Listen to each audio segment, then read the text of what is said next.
ಇವತ್ತು 2 ಏಪ್ರಿಲ್ 2026 ಹನುಮಾನ್ ಜಯಂತಿ. ಅದರಿಂದ ಸುಂದರಕಾಂಡ ಕೊನೆಯ ಪ್ರಥಮ ಸರ್ಗದ ಕೊನೆಯ ಹಂತವನ್ನು ತಲುಪಿದ್ದೇನೆ. ಈಗ ನಿಮಗೆ 188 ಶ್ಲೋಕದಿಂದ ಹೇಳಲಿಕ್ಕಿದ್ದೇನೆ.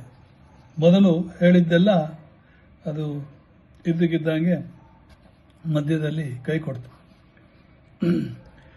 ಸೇವಿತೆ ವಾರಿಧಾರಾಭಿಃ ಪತಗೈಶ್ಚ ನಿಷೇವಿತೆ ಚರಿತೆ ಕೈಶಿಕಾಚಾರ್ಯೈ ರೈರಾವತ ನಿಷೇವಿತೆ ಸಿಂಹಕುಂಜರ ಶಾರ್ದೂಲ ಪದಗೋರಗವಾಹನೈಃ ವಿಮಾನೈಃ ಸಂಪದ್ದಿಶ್ಚ ವಿಮಲೈಃ ಸುಮಲಂಕೃತೆ ವಜ್ರಾಶನಿ ಸಮಾಘಾತೈಃ ಪಾವಕೈರುಪೋ ಶೋಭಿತೆ ಕೃತಪುಣ್ಯೈರ್ಮಹಾಭಾಗ್ಯೈ ಸ್ವರ್ಗಜಿಭಿರಲಂಕೃತೆ ವಹತಾ ಹವ್ಯಮತ್ಯರ್ಥಂ ಸೇವಿತೆ ಚಿತ್ರಭಾನುನಾ ಗ್ರಹನಕ್ಷತ್ರ ಚಂದ್ರಾರ್ಕ ತಾರಾಗಣ ನಿಷೇವಿತೆ ಮಹರ್ಷಿಗಣ ಗಂಧರ್ವ ನಾಗಯಕ್ಷ ಸಮಾಕುಲೆ ವಿವಿಕ್ತೆ ವಿಮಲೆ ವಿಶ್ವೇ ವಿಶ್ವಾಸು ನಿಷೇವಿತೆ. 188ರಿಂದ ನೀರಿನ ಧಾರೆಗಳಿಂದ ಸೇವಿತವಾದ ಅನೇಕ ವಿಧವಾದ ಪಕ್ಷಿಗಳು ಸಂಚರಿಸುತ್ತಿರುವ ಗಾನ ನೃತ್ಯಾದಿಗಳಿಗೆ ಆಚಾರ್ಯರ ತುಂಬರು ಮೊದಲಾದ ಗಂಧರ್ವರಿಂದ ತುಂಬಿ ಹೋಗಿದ್ದ ಐರಾವತದಿಂದ ಇಂದ್ರನ ಆನೆಯಿಂದ ಸೇವಿಸಲ್ಪಡುತ್ತಿದ್ದ ಸಿಂಹ, ಆನೆ, ಹುಲಿ, ಪಕ್ಷಿ, ಸರ್ಪ ಮೊದಲಾದ ದೇವತೆಗಳ ವಾಹನಗಳಿಂದ ಹಾರಾಡುತ್ತಿರುವ ನಿರ್ಮಲವಾದ ವಿಮಾನಗಳಿಂದ ಅಲಂಕೃತವಾದ ವಜ್ರಾಯುಧವಾದ ಪ್ರಹಾರದಿಂದ ಸಿಡಿಲುಗಳ ಹೊಡೆತದಿಂದ ಉತ್ಪನ್ನವಾದ ಅಗ್ನಿಯಿಂದ ಪ್ರಕಾಶಿತವಾಗಿರುವ ತಾವು ಮಾಡಿದ ಪುಣ್ಯಗಳ ಫಲದಿಂದ ಪಡೆದುಕೊಂಡ ಸ್ವರ್ಗವುಳ್ಳ ಮಹಾಭಾಗ್ಯಶಾಲಿಗಳಿಂದ ಅಲಂಕೃತವಾಗಿದ್ದ ದೇವತೆಗಳಿಗಾಗಿ ಹೊರುತ್ತಿರುವ ಬಹುವಾದ ಹವ್ಯವುಳ್ಳ ಚಿತ್ರಭಾನುವಿನಿಂದ ಅಗ್ನಿಯಿಂದ ಸೇವಿತವಾಗಿರುವ ಗ್ರಹ ನಕ್ಷತ್ರ ಚಂದ್ರ ಸೂರ್ಯ ತಾರೆಗಳ ಸಮೂಹದಿಂದ ಶೋಭಿತವಾದ ಮಹರ್ಷಿಗಳ ಸಮೂಹದಿಂದಲೂ ಗಂಧರ್ವ ನಾಗ ಯಕ್ಷ ಮೊದಲಾದ ವಿವಿಧ ದೇವಗಣಗಳಿಂದಲೂ ವ್ಯಾಪ್ತವಾಗಿದ್ದ ನಿರ್ಜನವೂ ನಿರ್ಮಲವೂ ಆದ ಕಾಂತಿಯಿಂದ ಬೆಳಗುತ್ತಿರುವ ವಿಶ್ವಾವಸು ಎಂಬ ಗಂಧರ್ವನಿಂದ ಸೇವಿಸಲ್ಪಡುತ್ತಿದ್ದ ದೇವರಾಜ ಗಜಾಕ್ರಾಂತೆ ಚಂದ್ರ ಸೂರ್ಯ ಪಥೆ ಶಿವೆ ವಿತಾನೆ ಜೀವಲೋಕಸ್ಯ ವಿದತೆ ಬ್ರಹ್ಮ ನಿರ್ಮಿತೆ ಬಹುಶಃ ಸೇವಿತೆ ವೀರೈರ್ವಿದ್ಯಾಧರ ಗಣೈರ್ವರೈಃ ಜಗಾಮ ವಾಯುಮಾರ್ಗೇ ತು ಗುರೂತ್ಮಾನಿವ ಮಾರುತೀಃ ಹನುಮಾನ್ ಮೇಘಜಾಲಾನಿ ಪ್ರಾಕರ್ಷನ್ ಮಾರುತೋ ಯಥಾ ಕಾಲಗುರು ಸುವರ್ಣಾನಿ ರಕ್ತಪೀತಸಿತಾನಿ ಚ ಕಪಿನಾಕೃಷ್ಯಮಾಣಾನಿ ಮಹಾಭ್ರಾಣಿ ಚಕಾಶಿರೆ ಪ್ರವಿಶನ್ನ ಭ್ರಜಾಲಾನಿ ನಿಷ್ಪತಂಚ ಪುನಃ ಪುನಃ ಪ್ರಾವೃಷೀಂದೂರಿ ಭಾತಿ ನಿಷ್ಪಿತನ್ ಪ್ರವಿಶಂಸ್ತದಾ ಪ್ರದಶ್ಯಮಾನ ಸರ್ವತ್ರ ಹನುಮಾನ್ ಮರುತಾತ್ಮಜಃ ಬೇಜೇಂಬರಂ ನೇರಾಲಂಬಂ ಲಂಬಪಕ್ಷ ಇವಾದ್ರಿರಾಟ್ ದೇವರಾಜನ ಆನೆಗಳಿಂದ ಆಕ್ರಮಿಸಲ್ಪಟ್ಟಿದ್ದ ಚಂದ್ರ ಸೂರ್ಯರು ಸಂಚರಿಸುವ ಮಾರ್ಗವಾಗಿದ್ದ ಮಂಗಳಮಯವಾದ ಜೀವಲೋಕಕ್ಕೆ ಮೇಲ್ಛಾವಣಿಯಾಗಿದ್ದ ವಿಸ್ತಾರವಾಗಿದ್ದ ಬ್ರಹ್ಮನು ನಿರ್ಮಿಸಿದ್ದ ವೀರರಾದ ವಿದ್ಯಾಧರ ಶ್ರೇಷ್ಠವಾದ ಸಮೂಹದಿಂದ ಕೂಡಿದ ಬಹುಭಾಗವುಳ್ಳ ವಾಯುಮಾರ್ಗದಲ್ಲಿ ಗಡುವಂತೆ ಮಾರುತಿಯ ಪ್ರಯಾಣ ಮಾಡಿದನು. ವಾಯುವಿನಂತೆ ಮಾರುತಿಯ ಮೋಡಗಳು ಸೆಳೆದುಕೊಂಡು ಹೋಗುತ್ತಿದ್ದನು. ಕಾಲ ಗುರುವಿಗೆ ಸಮಾನವಾದ ಬಣ್ಣಗಳನ್ನು ಹೊಂದಿದ್ದ ಕೆಂಪು, ಹಳದಿ, ಬಿಳಿ ಬಣ್ಣವುಳ್ಳ ಬೃಹದ್ಗಾತ್ರದ ಮೋಡಗಳ ಸಮೂಹ ನಾವು ಪ್ರಕಾಶಿಸುತ್ತಿದ್ದವು. ಅಂತ ವಿವಿಧ ಬಣ್ಣದ ಮೋಡಗಳ ಸಮೂಹದೊಳಗೆ ಹೋಗುತ್ತಾ ಮತ್ತೆ ಮತ್ತೆ ಹೊರಬರುತ್ತಾ ಮಳೆಗಾಲದಲ್ಲಿ ದಟ್ಟವಾದ ಕಪ್ಪು ಮೋಡಗಳ ಮರೆಗೆ ಹೋಗಿ ಹೊರಬರುವಂತೆ ಚಂದ್ರನಂತೆ ಮಾರುತಿಯು ಕಾಣಿಸುತ್ತಿದ್ದನು. ಆಕಾಶದಲ್ಲಿ ಎಲ್ಲೆಡೆ ಕಾಣುತ್ತಿದ್ದ ಹನುಮಂತನು ರೆಕ್ಕೆಯನ್ನು ಹೊಂದಿರುವ ಪರ್ವತರಾಜನಂತೆ ಯಾವ ಆಸರೆಯೂ ಇಲ್ಲದೆ ಹೋಗುತ್ತಿದ್ದನು. ಪ್ಲವಮಾನಂ ತು ದೃಷ್ಟ್ವಾ ಸಿಂಹಿಕಾ ನಾಮ ರಾಕ್ಷಸಿ ಮನಸಾ ಚಿಂತಯಾಮಾಸ ಪ್ರವೃದ್ಧಾ ಕಾಮರೂಪಿಣಿ ಆದ್ಯ ದೀರ್ಘಸ್ಯ ಕಾಲಸ್ಯ ಭವಿಷ್ಯಾಮ್ಯ ಹಮಾಶಿತ ಇದಂ ಹಿಮೇ ಮಾಸತ್ವಂ ಚಿರಸ್ಯ ವಶಮಾಗತಂ ಇತಿ ಸಂಚಿತ್ಯ ಮನಸಾ ಛಾಯಾಮಸ್ಯ ಸಮಾಕ್ಷಿಪತ್ ಛಾಯಾಯಾಂ ಗೃಹ್ಯಮಾಣಾಯಂ ಚಿಂತಯಾಮಾಸ ವಾನರಃ समाक्षिप्तोऽस्मि सहसा पङ्गुकृत पराक्रमः प्रतिलोमेन वातेन महानौरिव सागरे तीर्यगूर्ध्वमदश्चैव वीक्ष्यमाणस्ततः कपि ददर्श सा महत्सत्त्वा मुत्थितुं रमणाम्भसि तद्दृष्ट्वा चिन्तयामास मारुतिर्विकृतनाननम् कपिराजेन कथितं सत्त्वमद्भुतदर्शनम् ಛಾಯಾಗ್ರಾಹಿ ಮಹಾವೀರ್ಯಂ ತದಿದಂ ನಾತ್ರ ಸಂಶಯ. ಇಷ್ಟ ಬಂದ ರೂಪ ತಳೆವೆಲ್ಲ ಸಿಂಹಿಕ ಎಂಬ ರಾಕ್ಷಸ ಹೀಗೆ ಆಕಾಶದಲ್ಲಿ ಹಾರುತ್ತಿದೆ. ಹನುಮಂತನು ನೋಡಿ ಈ ರೀತಿ ಚಿಂತಿಸಿದಳು. ಬಹಳ ಕಾಲದ ಮೇಲೆ ಇಂದು ಹೊಟ್ಟೆ ತುಂಬುವಂತ ಊಟ ದೊರೆತಿದೆ, ಇಷ್ಟು ದೊಡ್ಡ ಜೀವ ದೊರಕದೆ ಬಹುಕಾಲವೇ ಕಳೆದು ಹೋಗಿದೆ. ಹೀಗೆ ಮನಸ್ಸಿನಲ್ಲಿ ಚಿಂತಿಸಿದವನು ನೇರಳನ್ನು ಹಿಡಿದುಕೊಂಡಳು. ಹಾಗೆ ಆಕೆಯನ್ನು ಹಿಡಿದಾಗ ಮಾನವ ಚಿಂತಿಸಿ ವಿರುದ್ಧವಾದ ದಿಕ್ಕಿನಿಂದ ಗಾಳಿ ಬೀಸಿದಾಗ ಮಹಾನೌಕೆಗಾಗುವ ಸ್ಥಿತಿಯಂತೆ ನನ್ನ ಸ್ಥಿತಿಯಾಗಿದೆ. ಇದ್ದಕ್ಕಿದ್ದಂತೆ ಹಿಡಿಯಲ್ಪಟ್ಟ ನನ್ನ ಪರಾಕ್ರಮ ಕುಗ್ಗಿ ಹಿಂದಕ್ಕೆ ಯಾರೋ ಎಳೆಯುತ್ತಿರುವಂತೆ ಇದೆ. ಅಡ್ಡಡ್ಡಲಾಗಿ ಮೇಲೆ ಕೆಳಗೆ ಎಲ್ಲಾ ಕಡೆಗೆ ವಾನರನು ತನ್ನ ದೃಷ್ಟಿ ಹರಿಸಿ ಲವಣ ಸಾಗರದ ಮೇಲೆ ಇದ್ದಿದ್ದ ದೊಡ್ಡ ಜೀವಿಯೊಂದನ್ನು ನೋಡಿದನು. ಕಪಿರಾಜ ಸುಗ್ರೀವನು ಹೇಳಿದ್ದ ಅದ್ಭುತವಾಗಿ ಕಾಣುವ ಮಹಾಶಕ್ತಿಯಿಂದ ಕೂಡಿರುವ ನೆರಳಿನ ಮೂಲಕ ಪ್ರಾಣಿಗಳನ್ನು ಸೆಳೆದುಕೊಳ್ಳುವ ಸಾಮರ್ಥ್ಯ ಪಡೆದಿರುವ ಮಹಾಸತ್ವ ಇದೆ, ಆಗಿರಬೇಕು, ಸಂಶಯವೇ ಇಲ್ಲ. 205ನೇ ಶ್ಲೋಕ. ಸತಾಂ ಬುದ್ಧ್ವಾರ್ಥ ತತ್ವೇನ ಸಿಂಹಿಕಾ ಮದಿಮಾನ್ ಕಪಿಃ ವ್ಯವರ್ಧತ ಮಹಾಕಾಯ ಪ್ರಾವೃಷೀವ ಬಲಾಹಕಾಃ ತಸ್ಯ ಸಾಕಾಯಮುದ್ವೀಕ್ಷ್ಯ ವರ್ಧಮಾನಂ ಮಹಾಕಪೇಃ ವಕ್ತ್ರಂ ಪ್ರಸಾರಯಾಮಾಸತ್ಪಾತಾಲಾಂತರಸನ್ನಿಭಂ ಗಣರಾಜೀವ ಗರ್ಜಂತಿ ವಾನರಂ ಸಮುಭಿದ್ರಮತ್ ಸದದರ್ಶ ತತಸ್ತಾಸ್ಯ ವಿವೃತಂ ಸುಮಹನ್ಮುಖಂ ಕಾಯಮಾತ್ರಂ ಚ ಮೇಧಾವಿ ಮರ್ವಾಣೇ ಚ ಮಹಾಕಪಿಃ ಸತಸ್ಯ ವಿವೃತೆ ವಕ್ತ್ರೇ ವಜ್ರಸಂವನನ ಕಪಿಃ ಸಂಕ್ಷಿಪ್ಯೈ ಮುಹುರಾತ್ಮನಂ ನಿಷ್ಪಾಪಾತ ಮಹಾಬಲಃ ಅಸ್ಯೇತಸ್ಯ ನಿಮಜ್ಜಂತಂ ದದೃಶು ಸಿದ್ಧಚಾರಣಾಃ ಗ್ರಸ್ಯಮಾನಂ ಯಥಾ ಚಂದ್ರಂ ಪೂರ್ಣಂ ಪರ್ವಣಿ ರಾಹುಣಾ ತತಸ್ತಸ್ಯ ನಖೈಸ್ತೀಕ್ಷ್ಣೈರ್ಮರ್ಮಾಣಿ ಕೃತ್ಯ ವಾನರಃ ಉತ್ಪಪಾತಾಥ ವೇಗೇನ ಮನಸ್ಸಂಪಾತ ವಿಕ್ರಮಃ.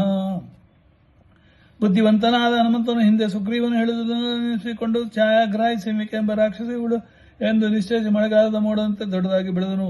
ಮಹಾಕವಿಯ ಶರೀರ ಬೆಳೆಯುತ್ತಿರುವುದು ನೋಡಿ ಪಾತಾಳ ಆಕಾಶಗಳು ನೋಡುವಷ್ಟು ವಿಶಾಲವಾಗಿ ತನ್ನ ಬಾಯನ್ನು ತೆರೆದಳು. ಮೋಡಗಳು ಗುಂಪು ಗರ್ಜಿಸುವಂತೆ ಗುಡುಗುತ್ತಾ ಅವನ ಕಡೆಗೆ ಧಾವಿಸಿ ಬಂದಳು. ದೊಡ್ಡದಾಗಿ ತೆರೆದಿದ್ದ ಅವಳ ಬಾಯನ್ನು ಶರೀರದ ಒಳಭಾಗಗಳನ್ನು ಮರ್ಮಸ್ಥಳಗಳನ್ನು ಮೇಧಾವಿಯಾದ ಅವನನ್ನು ನೋಡಿದನು. ವಜ್ರದಂತ ಕಠಿಣವಾದ ಶರೀರವುಳ್ಳ ಆತನು ತನ್ನ ಶರೀರವನ್ನು ಚಿಕ್ಕದಾಗಿಸಿಕೊಂಡು ಅವಳ ಬಾಯೊಳಗೆ ಪ್ರವೇಶಿಸಿದನು. ಹುಣ್ಣಿಮೆಯಲ್ಲಿ ರಾಮಚಂದ್ರನು ಕ್ರಮವಾಗಿ ನುಂಗುವಂತೆ, ಅದೇ ಹೇಳಿದ್ದೆ ಇಲ್ಲಿ ಆಯ್ತಾ ನೋಡಿ. ಗ್ರಸ್ಯಮಾನಂ ಯಥಾ ಚಂದ್ರಂ ಪೂರ್ಣಂ ಪರ್ವಣಿ ರಾಹುಣಾಂ. ಹುಣ್ಣಿಮೆಯಲ್ಲಿ ರಾಮಚಂದ್ರನನ್ನು ಕ್ರಮವಾಗಿ ನುಂಗುವಂತೆ ಅವಳ ಬಾಯಿ ಒಳಗೆ ಮುಳುಗುತ್ತಿದ್ದಂತ ಆತನು ಸಿದ್ಧಾಚಾರ್ಯರು ನೋಡಿದರು. ಮನೋವೇಗಕ್ಕೆ ಸಮಾನವಾದ ವೇಗದಿಂದ ಕೂಡಿದ ಆಕೆಯ ಮರ್ಮಗಳನ್ನು ತನ್ನ ಉಗುರುಗಳಿಂದಲೇ ಭೇದಿಸಿಕೊಂಡು ಹೊರಬಂದು ಮೇಲಕ್ಕೆ ನೆಗೆದನು.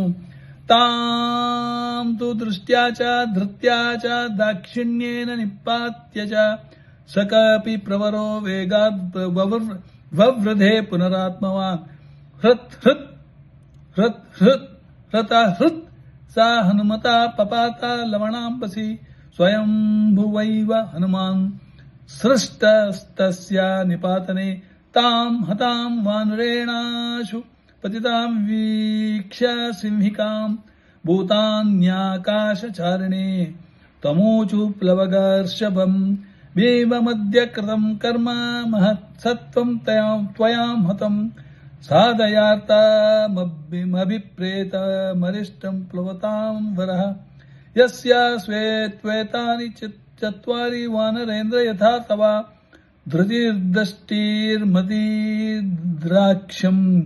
ಸ್ವಕರ್ಮಸೂನತ್ಸೀದತಿ ಸತೈಃ ಸಂಪೂಜಿತಃ ಪೂಜ್ಯೈಃ ಪ್ರತಿಪನ್ನ ಪ್ರಯೋಜನ ಜಗಾಮಾಕಾಶಮಾವಿಶ್ಯ ಪನ್ನಗಾಶನವತ್ಕಪಿಃ. ಧೈರ್ಯ ದೃಷ್ಟಿ ದಾಕ್ಷಿಣ್ಯದಿಂದ ಆಕೆಯನ್ನು ಕೆಡವಿ ಕವಿ ಪ್ರವೀಣನು ಮತ್ತೆ ವೇಗದಿಂದ ಬೆಳೆದನು. ಹನುಮಂತನಿಂದ ಒಡೆದು ಹೋದ ಹೃದಯವುಳ್ಳ ಅವಳು ಲವಣ ಸಾಗರದಲ್ಲಿ ಬಿದ್ದಳು. ಅವಳ ಸಂಹಾರಕ್ಕಾಗಿ ಸ್ವಯಂಭುವಿ ಹನುಮಂತನನ್ನು ಸೃಷ್ಟಿಸಿದನು. ಬೇಗಲೆ ವಾನದಿಂದ ಹತಳಾಗಿ ಬಿದ್ದ ಸೀಮಿಕೆಯನ್ನು ನೋಡಿ ಆಕಾಶದಲ್ಲಿ ಸಂಚರಿಸುತ್ತಿದ್ದ ಭೂತಗಳು ಹಾರುವವರಲ್ಲಿ ಅಗ್ರಗಣ್ಯನಾದ ಅವನಿಗೆ ಹೇಳಿದರು, ನೀನು ಇಂದು ಅತ್ಯಂತ ಭಯಂಕರವಾದ ಕೆಲಸ ಮಾಡಿರುವೆ. ದೊಡ್ಡ ಪ್ರಾಣಿಯನ್ನು ನೀನು ಸಂಹರಿಸಿರುವೆ. ಇನ್ನು ನೀನು ಯಾವ ಅಡಚಣೆಗಳು ಇಲ್ಲದೆ ಮಾಡಬಯಸಿ ಹೊರಟಿದ್ದ ಸೀತಾನ್ವೇಷಣ ಕೆಲಸವನ್ನು ನೆರವೇರಿಸಿಕೋ. ಯಾರಿಗೆ ನಿನ್ನಂತೆ ಧೈರ್ಯ, ದೂರದೃಷ್ಟಿ, ಬುದ್ಧಿ ಮತ್ತು ಕಾರ್ಯಕುಶಲತೆ ಈ 4 ಇರುತ್ತದೆಯೋ ಅವರ ಪ್ರಯತ್ನ ಎಂದು ವ್ಯರ್ಥವಾಗುವುದಿಲ್ಲ. ನೋಡಿ, ದೂರದೃಷ್ಟಿ, ಬುದ್ಧಿ ಮತ್ತು ಕಾರ್ಯಕುಶಲತೆ, ಧೈರ್ಯ ಇದಿಷ್ಟು ಇರಬೇಕು. ಆಕಾಶದಲ್ಲಿ ಸಂಚರಿಸುವ ಈ ಪೂಜ್ಯರಿಂದ ಪೂಜರಿಸಲ್ಪಟ್ಟ ತನ್ನ ಪ್ರಯತ್ನಕ್ಕೆ ಉಚಿತವಾದ ಪ್ರಯೋಜನ ಪಡೆದ ಆಂಜನೇಯನ ಸರ್ಪಗಳನ್ನು ತಿನ್ನುವ ಗರುಡನಂತೆ ಆಕಾಶವನ್ನು ಸೇರಿದನು. 218ನೇ ಶ್ಲೋಕ. ಪ್ರಾಪ್ತ ಭೂಯಿಷ್ಟ ಪಾರಸ್ತು ಸರ್ವತಾ ಪ್ರತಿಲೋಕಯನ್ ಯೋಜಾನಾನಂ ಶತಸ್ಯಾಂತೆ ವನರಾಜಿಂ ದದರ್ಶ ಚ ಪತನ್ನೇಮ ವಿವಿಧ ದ್ರುಮಭೂಷಿತಂ ದೀಪಂ ಶಾಖಾ ಮೃಗಶ್ರೇಷ್ಠೋ ಮಲಯೋಪವನಾನಿ ಚ ಸಾಗರಂ ಸಾಗರಾನೂಪಂ ಸಾಗರಾನುಪಜಾನ್ ಧ್ರುಮಾಂ ಸಾಗರಸ್ಯ ಚ ಪತ್ನೀನಾಮ ಮುಖಾನ್ಯಪಿ ವಿಲೋಕಯನ್ ಸ ಮಹಾಮೇಘ ಸಂಕಾಶಂ ಸಮೀಕ್ಷಾತ್ಮನ ಆತ್ಮಾವಾನ್ ನಿರುಂಧಂತ ಮೀಮಾಕಾಶಂ ಚಕಾರ ಮತಿಮಾನ್ ಮತಿಂ. ನೋಡಿ, ಆ ಕಾಲದಲ್ಲಿ ಯಾವ ರೀತಿ ಬರೆದಿದ್ದಾರೆ. ಕಾಯವೃದ್ಧಿಂ ಪ್ರವೇಗಂ ಚ ಮಮ ದೃಷ್ಟೈವ ರಾಕ್ಷಸಾಃ ಮೈ ಕೌತೂಹಲಂ ಕುರ್ಯರಿತಿ ಮೇನೆ ಮಹಾಕಪಿ ತದ ಶರೀರಂ ಸಂಕ್ಷಿಪ್ಯ ತನ್ಮ ಹೀಧರ ಸನ್ನಿಭಂ ಪುನಃ ಪ್ರಕೃತಿ ಮಾಪೇದೆ ವೀತಮೋಹ ಇವಾತ್ಮವಾನ್. ಸಾಕಷ್ಟು ದೂರ ಪ್ರಯಾಣ ಮಾಡಿ 100 ಯೋಜನೆ ಸಮುದ್ರದ ಪಾರನ್ನು ಇನ್ನೇನು ಸೇರುತ್ತಿರುವನು ಎನ್ನುವಾಗ ಎಲ್ಲೆಡೆಯೂ ನೋಡುತ್ತಾ ಹನುಮಂತನು ಆಚೆ ದಡದಲ್ಲಿದ್ದ ವನರಾಜಿಯನ್ನು ನೋಡಿದನು. ಹಾರುತ್ತಲೇ ನಾನಾ ವಿಧ ಮರಗಳಿಂದ ಭೂಷಿತವಾದ ಮಲೆ ಪರ್ವತದ ತಪ್ಪಲುಗಳನ್ನು ದ್ವೀಪವನ್ನು ಶ್ರೇಷ್ಠ ನೋಡಿದನು. ಸಮುದ್ರವನ್ನು, ಅಲ್ಲಿನ ಜೋಗು ಪ್ರದೇಶವನ್ನು, ತೀರ ಪ್ರದೇಶದಲ್ಲಿ ಬೆಳೆದಿದ್ದ ಮರಗಳನ್ನು, ಸಮುದ್ರದ ಪತ್ನಿಯರಾದ ನದಿಗಳನ್ನು, ಸಮುದ್ರವನ್ನು ಸೇರುತ್ತಿರುವುದನ್ನು ನೋಡುತ್ತಾ ಆಕಾಶವನ್ನೇ ತಡೆಯುತ್ತಿದೆಯೋ ಎಂಬಂತೆ ತನ್ನ ಮಹಾ ಮೇಘದಂತಿದ್ದ ರೂಪವನ್ನು ನೋಡಿಕೊಂಡು ಬುದ್ಧಿವಂತನು ಆತ್ಮವಂತನು ಆದ ಆತನು ಈ ರೀತಿ ಆಲೋಚಿಸಿದ್ದ. ಈ ದೊಡ್ಡ ಶರೀರವನ್ನು, ತನ್ನ ವೇಗವನ್ನು ನೋಡಿ ರಾಕ್ಷಸನಲ್ಲಿ ಕುತೂಹಲ ಹೊಂದಿರುವರು. ಹೀಗೆ ಚಿಂತಿಸಿ ಆತ್ಮಜ್ಞಾನ ಪಡೆದವನು ಮೋಹವನ್ನು ಬಿಡುವಂತೆ ಪರ್ವತ ಗಾತ್ರ ತನ್ನ ದೊಡ್ಡ ಶರೀರವನ್ನು ಚಿಕ್ಕದಾಗಿಸಿಕೊಂಡು ತನ್ನ ಮೊದಲ ಸ್ಥಿತಿಗೆ ಬಂದನು. ತದ್ರೂಪ್ 224. ತದ್ರೂಪಮತಿ ಸಂಕ್ಷಿಪ್ಯ ಹನುಮಾನ್ ಪ್ರಕದೌ ಸ್ಥಿತಃ ತ್ರೀನ್ ಕ್ರಮಾನಿವ ವಿಕ್ರಮ್ಯ ಬಲಿವೀರ್ಯ ಹರೋ ಹರಿಃ ಸಚಾರು ನಾನಾ ವಿಧ ರೂಪಧಾರಿ ಪರಂ ಸಾಧ್ಯ ಸಮುದ್ರತೀರಂ ಪರೈರಶಕ್ಯ ಪ್ರತಿಪನ್ನ ರೂಪ ಸಮೀಕ್ಷಾದಾತ್ಮ ಸಮವೇಕ್ಷಿತಾರ್ಥ ತತಃ ಸ ಲಂಬಸ್ಯ ಗಿರೇಃ ಸಮೃದ್ಧೆ ವಿಚಿತ್ರಕೂಟೆ ನಿಪಪಾತಕೂಟೆ ಸಕೇತಕೋದ್ದಾಲಕನಾಲಿಕೇರೆ ಮಹಾದ್ರಿಕೂಟ ಪ್ರತಿಮೋ ಮಹಾತ್ಮ ತತಸ್ತು ಸಂಪ್ರಾಪ್ಯ ಸಮುದ್ರತೀರಂ ಸಮೀಕ್ಷಂ ಲಂಕಾಂ ಗಿರಿವರ್ಯಂ ಊರ್ಧ್ನಿ ಕಪಿಸ್ತು ತಸ್ಮಿನ್ ಪಪಾತ ಪರ್ವತೆ ವಿಧೂಯ ರೂಪಂ ವ್ಯಥಯನ್ ಮೃಗದ್ವಿಜಾನ್. ಗಾತ್ರದ ಬಲಿಯ ಪರಾಕ್ರಮವನ್ನು ಅಪಹರಿಸಲು ಹರಿ ಅಳೆದಿದ್ದ ತ್ರಿವಿಕ್ರಮ ರೂಪದಂತೆ ತನ್ನ ದೊಡ್ಡ ರೂಪವನ್ನು ಚಿಕ್ಕದಾಗಿಸಿಕೊಂಡು ಮೌಲ ರೂಪದಲ್ಲಿ ನಿಂತನು. ಸುಂದರವಾದ ವಿವಿಧ ರೂಪಗಳನ್ನು ಧರಿಸಬಲ್ಲ ಆತನು ಸಮುದ್ರದ ಆ ಪಾರವನ್ನು ತಲುಪಿ ತಾನು ಈಗ ನೆರವೇರಿಸಬೇಕಾದ ಕೆಲಸ ಜವಾಬ್ದಾರಿಯನ್ನು ಗಮನಿಸಿ ಬೇರೆಯವರು ಗಮನಿಸಲಾಗದ ರೂಪವನ್ನು ತೊಳೆದು ವಿಚಿತ್ರವಾದ ಶಿಖರಗಳಿಂದ ಕೆರೆಗೆ ಚಳ್ಳೆ ತೆಂಗು ಮೊದಲಾದ ಮರಗಳಿಂದ ಸಮುದ್ರವಾಗಿದ್ದ ಲಂಬ ಎಂಬ ಪರ್ವತ ಶಿಖರದ ಮೇಲೆ ದೊಡ್ಡ ಪರ್ವತದ ಶಿಖರದಂತೆ ಇರುವ ಆ ಮಹಾತ್ಮನು ಬಂದಿಳಿದನು. ಸಮುದ್ರ ತೀರವನ್ನು ಸೇರಿ ಪರ್ವತದ ಮೇಲಿಂದ ಲಂಕೆಯನ್ನು ನೋಡಿ ಪರ್ವತದಲ್ಲಿದ್ದ ಮೃಗ ಪಕ್ಷಿಯನ್ನು ಭಯಪಡಿಸುತ್ತಾ ಪರ್ವತದ ಶಿಖರದ ಮೇಲೆ ಇಳಿದನು. ಸಸಾಗರಂ ದಾನ ಪನ್ನಗಾಯುತಂ ಬಲೇನ ವಿಕ್ರಮ್ಯ ಮಹೋರ್ಮಿಮಾಲಿನಂ ನಿಪತ್ಯೇತೀರೇ ಚ ಮಹೋದದೇಸ್ತದಾ ದದರ್ಶ ಲಂಕಾಮ ಮರಾವತೀಮಿವ. ಇತ್ಯಾರ್ಷೆ ಶ್ರೀಮದ್ ರಾಮಾಯಣೆ ವಾಲ್ಮೀಕಿಯೇ ಆದಿಕಾವ್ಯೆ ಸುಂದರಕಾಂಡೆ ಪ್ರಥಮ ಸರ್ಗಃ. ದಾನವರು ಸರ್ಪಗಳು ತುಂಬಿದ್ದ ದೊಡ್ಡ ದೊಡ್ಡ ಅಲೆಗಳಿಂದ ಕೂಡಿದ್ದ ಸಮುದ್ರವನ್ನು ತನ್ನ ಬಲ ಪರಾಕ್ರಮದಿಂದಲೇ ದಾಟಿ ಮಹಾಸಾಗರದ ದಡಕ್ಕೆ ಬಂದಿಳಿದುವ ಅಮರಾವತಿಯಂತಿದ್ದ ಲಂಕೆಯನ್ನು ನೋಡಿದನು. ಆ ಹರ್ಷವಾದ ವಾಲ್ಮೀಕಿ ಮುನಿ ರಚಿಸಿದ ಆದಿಕಾವ್ಯ ಶ್ರೀಮದ್ ರಾಮಾಯಣದ ಸುಂದರಕಾಂಡದ 1ನೇ ಸರ್ಗ ಸಂಪೂರ್ಣವಾದುದು. ಇದನ್ನ ಪಠಿಸಿದವರು ಪಾರಂಪಳ್ಳಿ ಡಾಕ್ಟರ್ ಸುರೇಂದ್ರ ಉಪಾಧ್ಯಾಯ.